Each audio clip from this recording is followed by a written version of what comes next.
kur ne morëm detyrën ishte më pak se 10 miliard euro, ndërsa sot ka kaluar 25 miliard eurot. Ajo që do të bëjmë është që në Shqipërinë 2030 këtë prodhim të përgjithshëm do ta çojmë në 35 miliard euro. Vazhdojmë. Kjo është një tjetër e dhënë për të parë edhe zhvillimin dhe rritjen e këtij prodhimi në kontekstin e rajonit.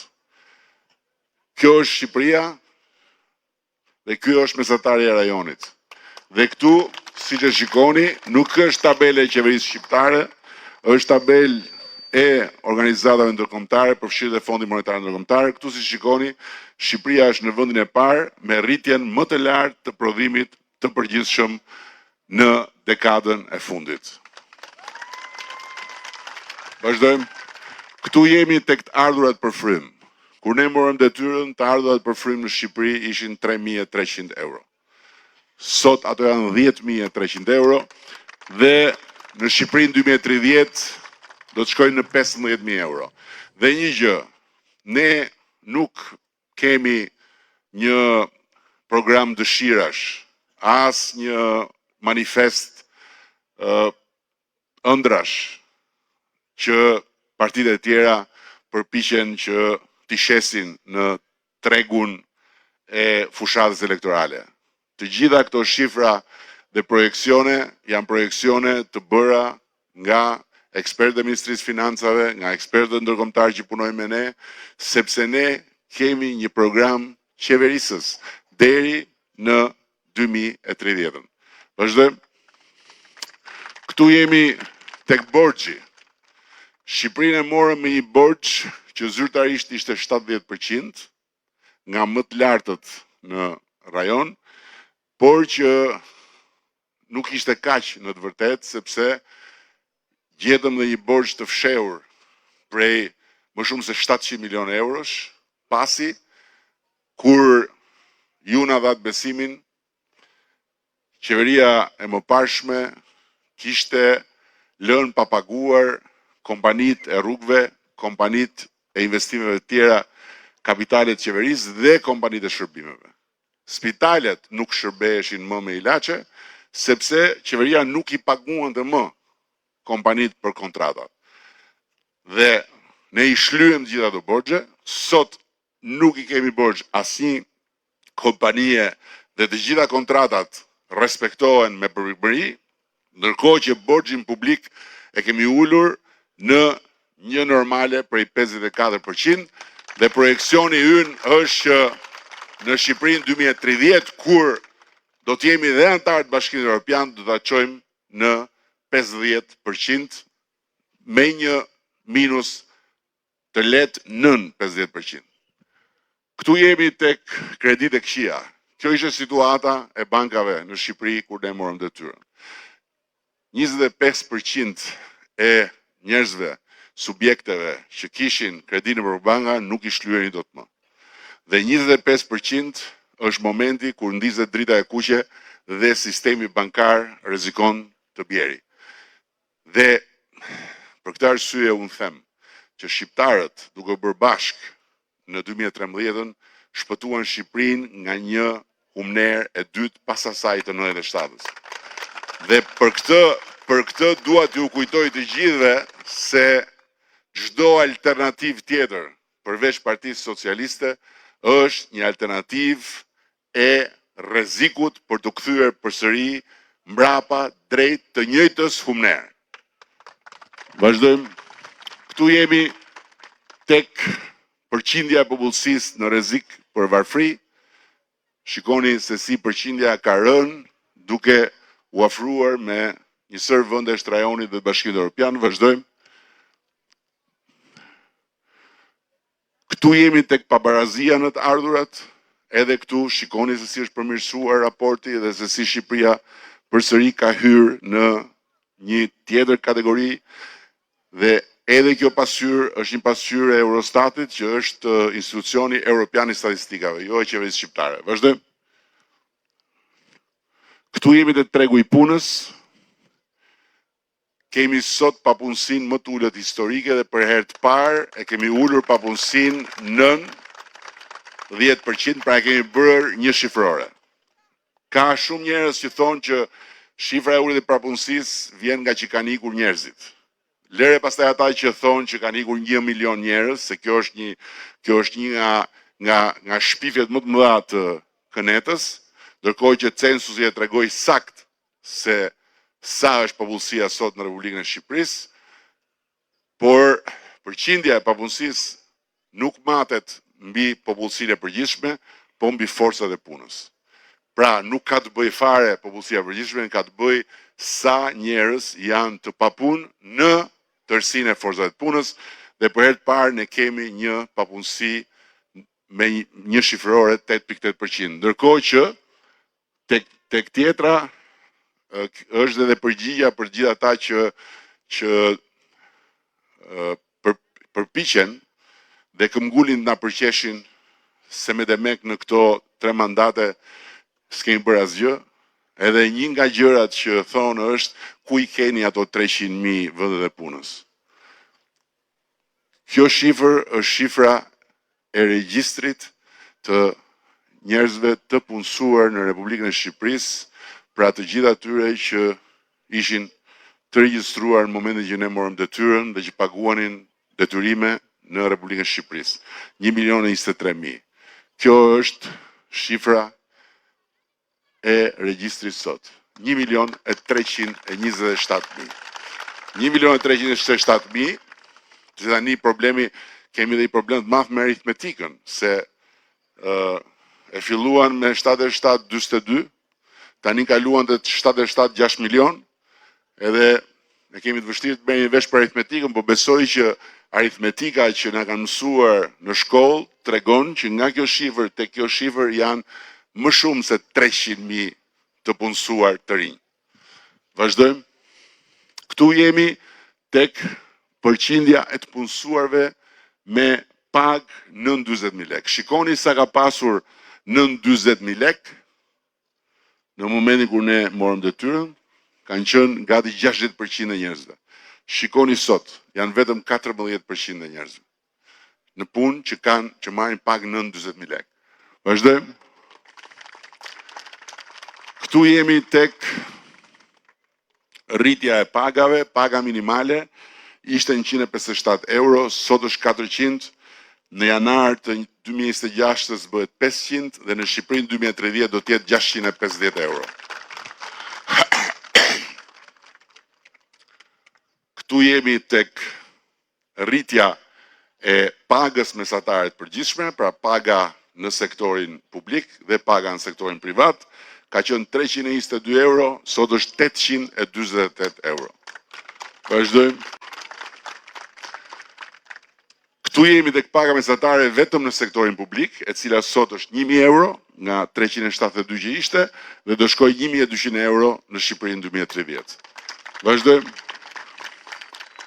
Ky është pensioni mesatar, ishte 111, sot është 300 euro, dhe ajo që është e rëndësishme është që në Shqipërinë 2030 do të jetë 400 euro pensioni mesatar dhe 200 euro pensioni minimal. Vazhdojmë. Këtu jemi tek taksimi, është një pikë e rëndësishme, sepse ne kemi çliruar nga taksat qoftë punonjësit në shtet ose në privat, qoftë dhe biznesin e vogël. Tek punonjësit 57% e të punësuarve nuk paguajnë asnjë taks mbi pagën, ndërkohë që 93% e të punësuarve paguajnë më pak se 10%. Kur ne morëm detyrën, të tërë paguanin 10% mbi pagën. Vazhdojmë. Këtu jemi tek një pikë që unë e kam shumë krenari, pabarazia gjinore në Republikën e Shqipërisë. Ishim vendi 83 në botë për pabarazi, sot jemi në vendin e 23 në botë, duke marrë parasysh klasifikimin e Organizatës Kombeve të Bashkuara. Vazhdojmë. Dhe këtu jemi tek shkalla e papunësisë për gratë, ishte 16.4%, sot është 9.6%. Edhe papunësia e grave ka rënë në mënyrë të ndjeshme. Vazhdojmë. Ashtu si kundër pjesëmarrja e grave në forcën e punës ishte 50%, ka shkuar në 70%. Vazhdojmë. Kjo është paga mesatare e grave, që si e shihni është rritur proporcionalisht. Vazhdojmë. Këto janë investimet e huaja në raport me rajonin, rritja e Shqipërisë është në Metkuqe, rritja e rajonit është në kolonën tjetër. Vazhdojmë. Këto janë eksportet, për ata që thonë që Shqipëria nuk prodhon asgjë, Shqipëria s'ka bukë, Shqipëri s'ka jetë, nga Shqipëria ka ikur gjithë. Në të vërtetë, ja çfarë ka ndodhur me eksportet. Shqipëria eksportonte 2.8 miliard, kur ne morëm detyrën dhe eksporton 9.1 miliard me shifrën e vitit 2024.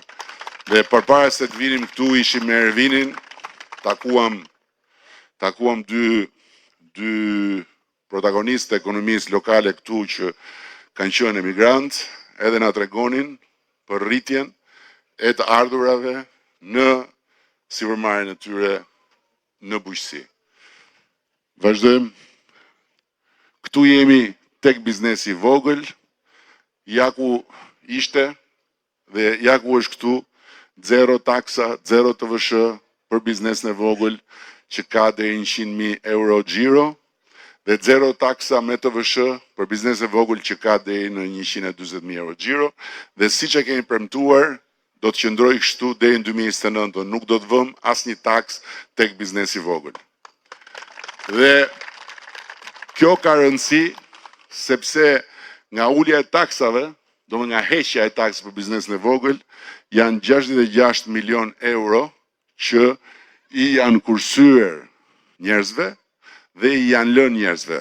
Ndërkohë që deri kur ne morëm detyrën, këto 66.5 milion euro i merrte shteti. Dhe plus atyre, këtu jemi tek biznesi i vogël me TVSH, edhe këtu nga azerimi janë 58 milion euro tjera që deri dje i merrte shteti dhe prej vitesh tani më i merr biznesi i vogël. Dhe siç e shihni, të dyja shifrat bashk janë një shifër shumë domethënëse. Vazhdojmë. Këtu jemi tek pagat, këto janë pagat e mjekëve, disa shumë shpejt, kanë qenë 490 euro, janë 1.670 paga mesatare e mjekëve në Shqipëri dhe do të shkojë 2.000 euro në Shqipëri në 2030. Vazhdojmë. Këtu është programi kombëtar për fëmijët me nevoja të veçanta, për personat me nevoja të veçanta, etj. Nuk dua t'ju mbaj më gjatë me këto. Dua të them vetëm kaq që për fëmijët me aftësi speciale, siç i quajmë, ku janë fëmijët autik dhe fëmijët e tjerë, ne me buxhetin e parë, duke filluar nga viti 2026, do të dyfishojmë mbështetjen financiare për nënat. Vazhdojmë. Ky është buxheti i ndihmës ekonomike, i cili është trefishuar. Vazhdojmë. Dhe këto janë shërbimet sociale në bashki. E di shumë mirë edhe Juli, e di shumë mirë edhe Ervini, e din të gjithë kryetarët e bashkive, Fadili nuk diskutohet, që deri dje bashkive nuk i ishte dhënë mundësia të jepnin asnjë shërbim social. Sot 100% e bashkive kanë rrjetin e tyre të shërbimit social që mbështetet nga qeveria edhe nga vetë bashkitë. Vazhdojmë.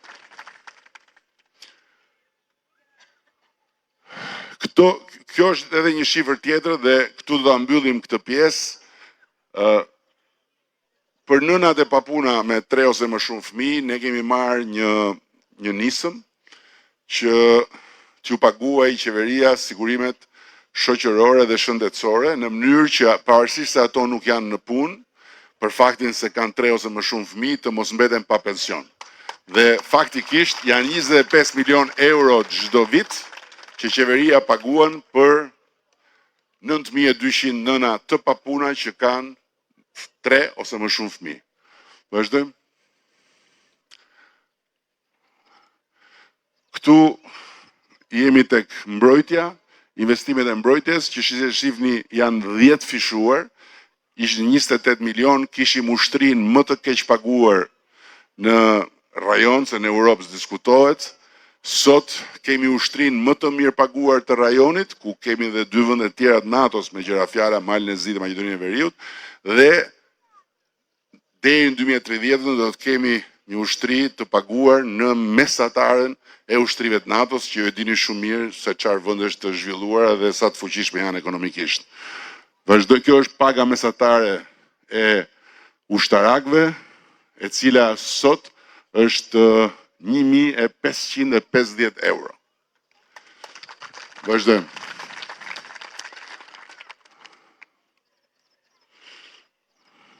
Vazhdojmë tek pjesa tani e investimeve në qarkun e Beratit, sepse realisht më shqetëson fakti që jeni shumë përballë diellit akoma, unë gjithsesi jam pak më i mbrojtur.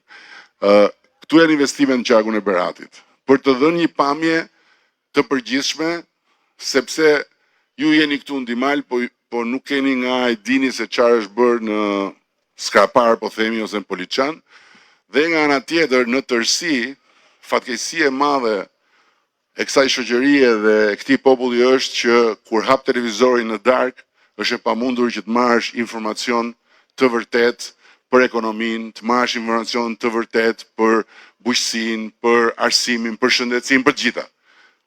Ndërkohë që patjetër në çdo vend botës, nëse e merr kamerën të shkosh gjesh një rrugë me gropa, apo nëse e merr kamerën të shkosh gjesh një zyrë që nuk funksionon, e gjen edhe në vendin më të zhvilluar të botës. Ne kemi më shumë se sa çka në vendet e mirë zhvilluara, por ama është një pjesë tjetër shumë e rëndësishme e Shqipërisë që ka ndryshuar totalisht, edhe që është e pamundur ta gjesh nëpër ekrane dhe nëpër portale.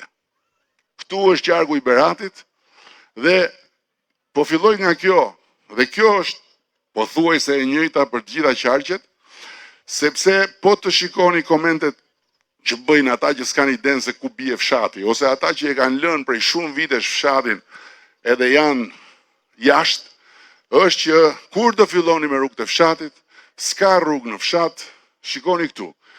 Janë bërë 203 projekte me një vlerë 210 milion euro në qarkun e Beratit për 255 kilometra rrugë, ku janë rrugë me asfalt, janë rrugë të bardha, që janë rrugë të cilat nuk janë të asfaltuara, por janë të shtruara, siç janë edhe në vende të Bashkimit Evropian në hapësirat e thella rurale,